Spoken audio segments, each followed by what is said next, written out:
它变成我的粉丝团主打歌曲，很特别，因为阿美组织年龄组织，然后5年为一个单位，就5年之内的这一群人是一个班级，然后老人家这群人长大之后，就5年办一次成年礼，会给他们名字，他们就要一起承受把这个名字当做这一辈子的事情。我想说歌迷很奇怪啊，我又不是 Lady Gaga 上面有小野兽。我想到我的歌迷也要用阿美族式的，所以我就给我的歌迷就取了一个名字叫拉铁粉，因为铁了心当属命的粉丝。但我更希望他们多了解一下阿美族的那种精神价值，所以我还是用年龄阶层的方式，希望他们一起就哪天不迷我，可以迷陈建年啊，阿妹也可以，我可以借她，你知道吗？你知道我的意思吗？我希望这个东西是开放的，然后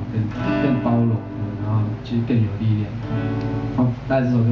《拉千禧》。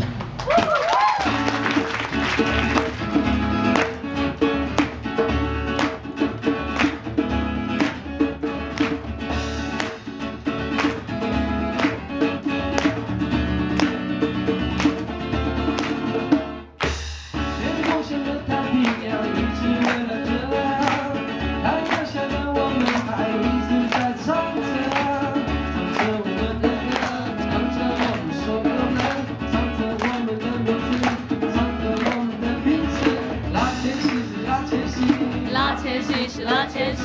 拉萨都是拉萨都，拉萨都是拉萨都，拉铁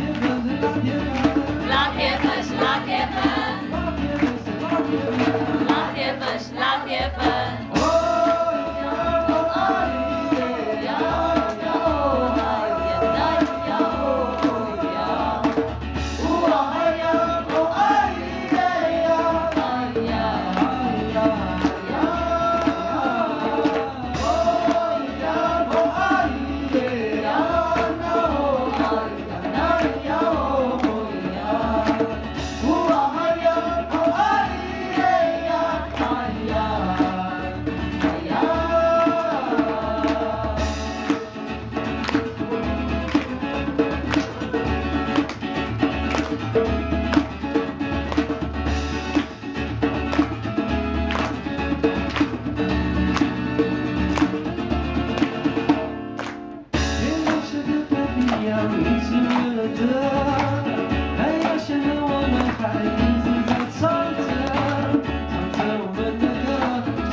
拉千禧是拉千禧。